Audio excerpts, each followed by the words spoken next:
sebagai contoh, kita ini sebagai generasi yang mengalami zaman dulu dan zaman sekarang, kalau kita berpergian pun mungkin malas kita bertanya sama orang.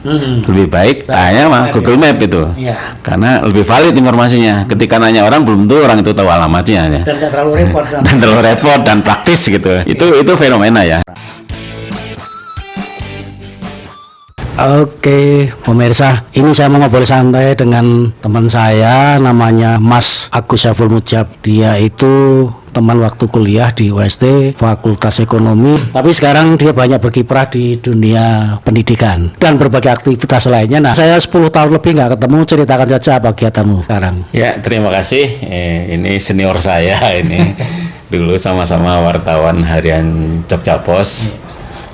Kebetulan sekarang ini saya sebagai aparatur sipil negara di Universitas Terbuka yang kebetulan dikasih amanah bertanggung jawab terkait pemenuhan bahan ajar untuk mahasiswa UT seluruh Indonesia, bahkan tersebar ada di 40 negara.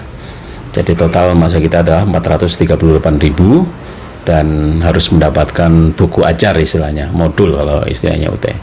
Jadi salah satu tanggung jawabnya sekarang saya itu. Oke, kurun waktu yang lama kita nggak ketemu ya. Itu apa sih kegiatanmu? Apa saja? Tolong diceritakan ini. Kalau kegiatan masih macam-macam lah. Selain sebagai aparatur sipil negara, saya juga aktif di PKPTS. Kebetulan kemarin baru dikukuhkan menjadi ketua pengurus daerah PKPTS wilayah Jawa Barat, perkumpulan keluarga besar Taman Siswa. Dan yang saya geluti ya masih tetaplah terkait menghasilkan produk-produk yang berbasis ilmu pengetahuan. Kita komitmennya gitu, karena sebagai jurnalis itu kan khitohnya itu kan harus memberikan informasi yang berimbang, harus menjadi arah petunjuk biar tidak menjadi informasi yang tidak valid atau biar tidak menjadi informasi yang menyesatkan lah. Makanya salah satunya saya juga berkomitmen di buku itu. Ya, oke, teman-teman, sebelum take video ini tadi saya sempat ngobrol dengan Ki Agus Saiful Mujab ya, bahwa memang dunia pendidikan ini sekarang ini aneh, terutama cara baca, cara mensikapi anak-anak kita itu berbeda dengan waktu kita sekolah dulu. Nah tadi Ki Agus sempat ngobrol bahwa anak-anak sekarang ini lebih percaya pada Google ketimbang pada gurunya, kalau dengan catatan gurunya tidak cerdas itu. Nah ini mungkin bisa diceritakan kaitannya juga dengan buku digital ya, karena ini sudah mulai gelisah beberapa penerbit buku, ada penerbit-penerbit besar di Indonesia ini yang nyaris gulung tikar. Nah ini tolong direspon Ki Agus. Memang generasi sekarang itu generasi yang sangat ramah dengan layar lah gampangnya. Bahkan posisi di rumah dia bisa di mana-mana. Kalau generasi lama ingin bermain kan harus keluar. Sekarang harus bermain ada di kamar. Dan di kamar itu memang dia bisa mendapatkan semua hal informasi terkait baik ilmu pengetahuan, bahkan berteman, baik melalui mungkin dia chatting atau mungkin melalui main game dan seterusnya. Nah, generasi-generasi yang ramah dengan layar ini tentunya kecenderungan tidak begitu mempercayai informasi dari orang, karena dia memang sudah mendapatkan semuanya dengan melalui alat tadi, dan dalam benak mereka dipastikan informasi ini valid karena memang itu dari berbagai sumber yang ada. Dan itu ya konsekuensi sekarang ini ya. Nah, sebagai contoh, kita ini sebagai generasi yang mengalami zaman dulu dan zaman sekarang, kalau kita berpergian pun mungkin malas kita bertanya sama orang. Lebih baik tanya sama Google Map itu. Karena lebih valid informasinya. Ketika nanya orang, belum tentu orang itu tahu alamatnya. Dan gak terlalu repot. Dan terlalu repot dan praktis gitu. Nah itu fenomena ya. Jadi memang ada shifting ya, ada perubahan budaya, tradisi bertanya yang dulu kepada orang, sekarang kepada alat. Nah ini fenomena ini harus diantisipasi ya, khususnya oleh para penggiat pendidikan, sehingga guru itu memang harus mengupgradekan diri menjadi sumber informasi yang valid, Jangan sampai selalu menceritakan masa lalu tanpa ada data yang valid, karena bisa jadi guru itu, murid itu lebih pintar daripada gurunya, karena ya cara dia memperoleh data itu dengan berbagai cara, dengan alat-alatnya. Sementara mohon maaf sebagian guru kadang-kadang gagap terhadap teknologi. Ya caranya mengupgradekan diri, menjadikan guru sebagai manusia yang bijak dan pintar. Jadi lengkapnya itu dua-duanya. Nah, terkait buku, memang sekarang buku sebagai sumber belajar sudah agak mulai ditinggalkan. Karena ya tidak praktis lah, gampangnya sederhana. Tapi sebenarnya buku-buku digital itu kelebihannya praktis, tapi buku cetak itu ada hal-hal yang tidak bisa dipunyai oleh buku digital. Salah satu caranya adalah buku cetak itu bisa dibaca kapan saja, di mana saja, tanpa adanya sumber listrik. Sementara buku digital ada tergantungan sumber listrik dan ada tergantungan sinyal. Itu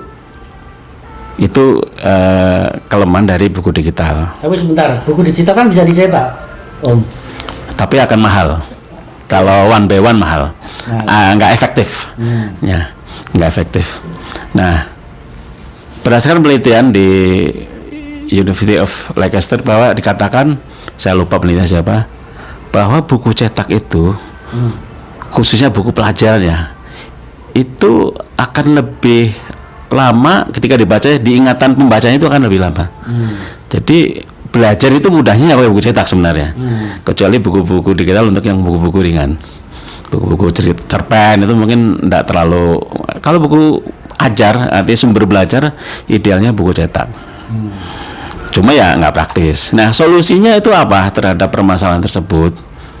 Adalah menggabungkan apa kelebihan buku digital dan apa kelebihan buku cetak. Jadi kita gabungkan aja. Jadi intinya buku cetak yang berteknologi. Apa itu buku cetak berteknologi? Adalah buku yang di situ kita kasih QR code berupa namanya augmented reality, sehingga misalnya kalau buku tentang Sari Suara di Taman Sisa misalnya, selain ada bacaannya dan sumbernya, ya ada videonya, ada suaranya. Karena dengan membaca terus ada video itu lebih mengena ya. Bahkan bisa dikembangkan menjadi yang lebih interaktif lagi, menjadi kayak BA interaktif seperti Kutubi. Itu bisa juga, itu open source, itu bisa dipelajari, bisa dipakai oleh siapa aja dan lain-lain. Jadi ya untuk saat ini dalam rangka meningkatkan upaya pemahaman sebuah sumber belajar, bagusnya ya menggabungkan kelebihan digital dan kelebihan buku cetak. Dan buku-buku yang murni cetak itu memang agak berat persaingannya. Karena anak-anak sekarang itu enggak suka, karena itu terlalu konvensional. Sekarang banyak dijual-jual di toko-toko buku yang besar itu, yang terbitan percetakan besar seperti Macan Anja Cemerlang, Gramedia, itu udah ada augmented reality-nya. Bahkan buku terakhir yang 4 pilar dari MPR itu juga ada augmented reality-nya. Di situ ada pidato Bung Karno. Karena kalau membacakan rasanya agak kurang, tapi kalau rasanya makin sreg ketika ada gambarnya, ada suaranya. Sebelum kesini kan saya nonton potongan videonya Deddy Corbuzier di TikTok ya. Dia bilang bahwa rekrutmen Apple dan Google sekarang ini sudah mengabaikan dia sekolah apa gitu loh. Jadi misalkan lowongan ilustrator itu, dia cuma dites dia mau lulusan SD, mau S2, S1 itu udah nggak dilihat lagi, nggak ada persyaratan itu. Cuma dilihat nanti karyanya seperti apa. Nah ini mungkin Anda kan juga bisa menceritakan karena latar belakangnya sekarang bergerak di UT ya, di Universitas Terbuka. Ini kira-kira apa yang bisa menjawab tantangan ini, dunia kebutuhan real di masyarakat dengan dunia pendidikan yang kadang-kala itu masih kesenjangannya terlalu jauh. Memang betul itu, Google juga seperti itu, bahwa kalau kita kuliah sekedar pinter, mesin itu jauh lebih pinter. Ya sebagai contoh kita menghafal Robot itu daya ingatnya lebih canggih. Iya, nggak pernah lupa dia. Cuma dia tidak manusiawi lah gitu intinya. Tidak humanis. Ya kita aja misalnya. Saya menghafal 100 nomor nggak inget. Tapi kalau di handphone saya 2000 juga inget ya. Ini contohnya. Ini contohnya ya, sederhananya. Jadi intinya begini ya. Memang benar sekarang ini kapanpun itu bisa menjadi sumber belajar. Sebenarnya itu sudah diprediksi oleh Ki Hajar Dewantoro, setiap orang adalah guru, setiap tempat adalah sekolah. Salah satunya ya sekarang orang belajar melalui internet ya, sebagai sumber belajarnya. Dan ilmu sekarang ini sebenarnya sifatnya assembling, menggabungkan dengan berbagai apa yang ada. Lain dengan dulu memang penemuan yang menemukan discovery. Kalau sekarang kan assembling ya. Nah, tetap dalam prakteknya memang karena ini orientasi industri, ya berorientasi hasil. Siapa yang bisa berkarya, siapa yang bisa berbuat, ya dia ya akan bisa. Nah, tetap tapi idealnya ya sekolah ya punya ilmu seperti itu. Makanya nanti fungsi terampil juga punya pengetahuan. Iya. Dalam arti pendidikan tetap penting karena kalau orang hanya bersumber pada mesin sebagai mesin ilmu pencari pengetahuan, itu ada kelemahannya adalah dia menjadi cenderung tidak humanis. Perlu ada bimbingan manusia lah di situ. Makanya kalau di ini ada istilahnya, kalau nggak ada bimbingan manusia itu sanad ilmunya putus katanya begitu. Karena di situ ada cerita histori, ada cerita rasa-rasa. Tapi kalau mesin murni kan memang bisa menyelesaikan masalah, tapi sebenarnya ke depan akan menjadi problem. Makanya Ki Hajar pun sudah memprediksi dengan istilah trilogi kepemimpinan itu kan Ing Ngarso Sung Tulodo di depan memberi contoh, Ing Madya Mankarso di tengah itu menjadi mediator, fasilitator. Nah, Tuturi Handayani di belakang itu dia akan mendorong dan membimbing siswa.